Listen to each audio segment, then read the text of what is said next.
की वो लोकसभा सीट जहां बीजेपी का है भौकाल। पिछले 9 लोकसभा चुनावों से कोई नहीं दे सका मात। पूर्व सीएम को हराकर पहली बार बीजेपी ने हासिल की सीट। 35 सालों से बीजेपी को एक बार भी नहीं हरा सकी कांग्रेस।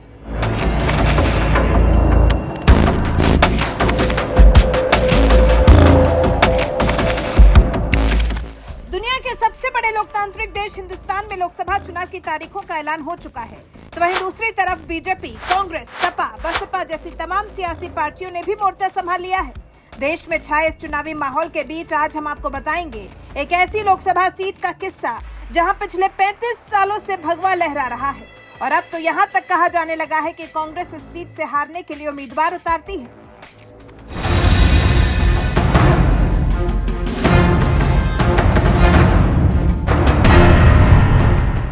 दरअसल इस देश में लोकसभा की 543 सीटें, लेकिन चर्चा उन्हीं सीटों की सबसे ज्यादा होती है जहां से कोई कद्दावर नेता चुनाव लड़ता है या फिर जिस सीट पर कोई नेता लंबे समय से जीत हासिल करता रहा हो। देश की ऐसी ही एक चर्चित लोकसभा सीट है मध्य प्रदेश की इंदौर सीट, जहां से 1989 से बीजेपी को कोई भी मात नहीं दे सका है। 1989 के बाद जितने भी लोकसभा चुनाव हुए, हर चुनाव में बीजेपी ही जीत हासिल करती रही है और इससे भी बड़ी बात तो यह है कि लगातार 8 बार बीजेपी की एक ही उम्मीदवार चुनाव जीतती रही है, जिनका नाम है सुमित्रा महाजन, जो लोकसभा की स्पीकर भी रह चुकी हैं।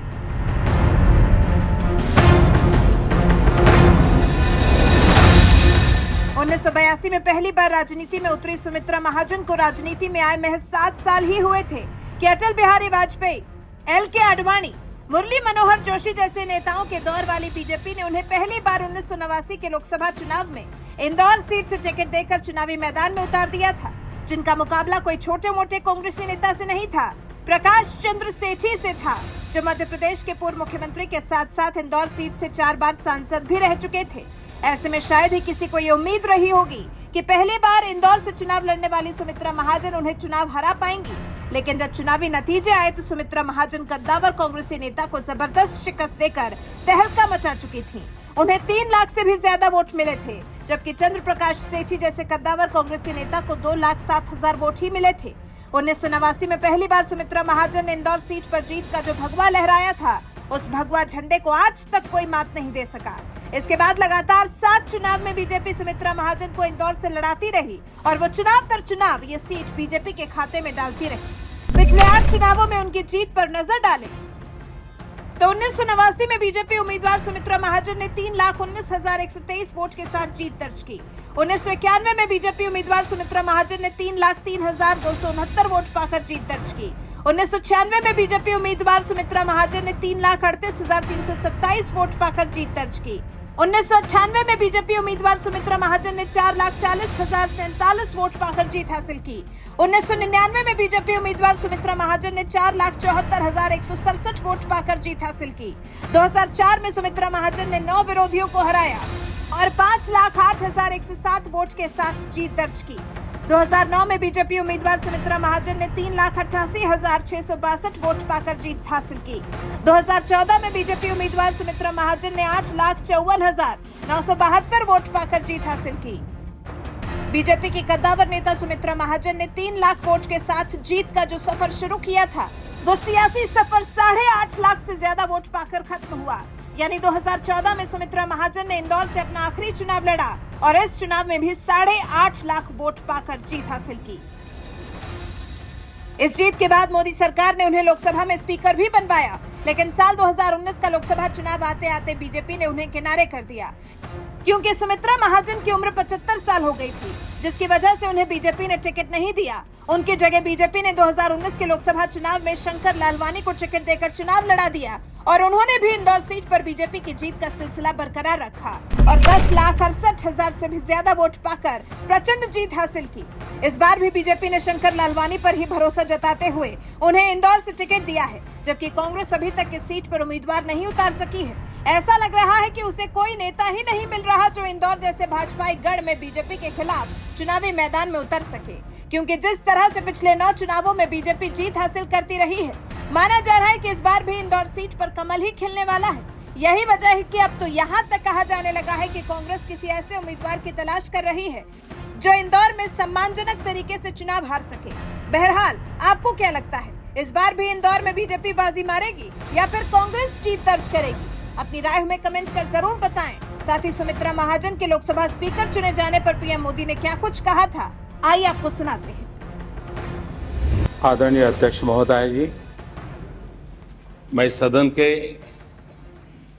सभी दलों का और सभी सदस्यों का हृदयपूर्वक अभिनंदन करता हूं कि सदन की महान परंपरा के अनुसार सर्वसम्मति से अध्यक्ष महोदय का निर्वाचन हुआ है। हम सब के लिए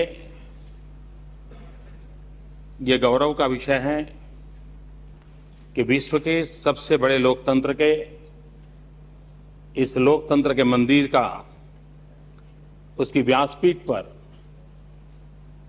एक महिला विराजित होकर के इसका पूरा संचालन करके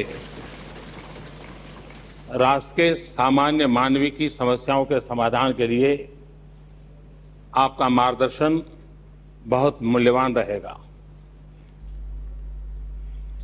माननीय अध्यक्ष महोदया, इस सदन के लिए इस बात का भी गर्व है कि आप इंदौर म्युनिसिपल कॉर्पोरेशन के एक सामान्य सदस्य से लेकर के कई दशकों तक सार्वजनिक जीवन में जनप्रतिनिधि के रूप में कार्य करते करते इस सदन में पहुंचे और 8 बार इस सदन में सदस्य बनकर के आपका अनुभव इस सदन के सुचारू रूप संचालन में बहुत ही उपकारक होने वाला है। अध्यक्ष महोदय जी, एक ऐसा अवसर हमें प्राप्त हुआ है जो पहली लोकसभा का गठन हुआ था, करीब करीब वैसा ही एक अवसर हमें प्राप्त हुआ है। जब देश में पहली लोकसभा का गठन हुआ, सभी सदस्य पहली बार आए थे। उसके बाद कई लंबे अरसे के बाद ये ऐसे सदन का गठन हुआ है जिसमें करीब 315 सदस्य पहली बार आए। इसका तात्पर्य ये हुआ कि पुरानी कई परंपराओं को छोड़ करके भी अच्छी नई परंपराओं का आरंभ करते हुए विश्व जिस लोकतंत्र के प्रति आशा की नजर से देख रहा है, वैसा एक नया रूप विश्व के सामने प्रस्तुत करने का अवसर इस सदन को प्राप्त हुआ है। पुरानी महान परंपराओं को आगे बढ़ाते हुए ये जो नया रक्त आया है, नई ऊर्जा आई है, वो अपने आप में विश्व के सामने एक सशक्त लोकतंत्र उसको प्रस्तुत करने का अवसर ये सदन से बनेगा। ये लोकतंत्र का मंदिर नए सदस्यों के उत्साह और उमंग के कारण ये राष्ट्र के विकास का ऊर्जा का मंदिर भी बन सकता है।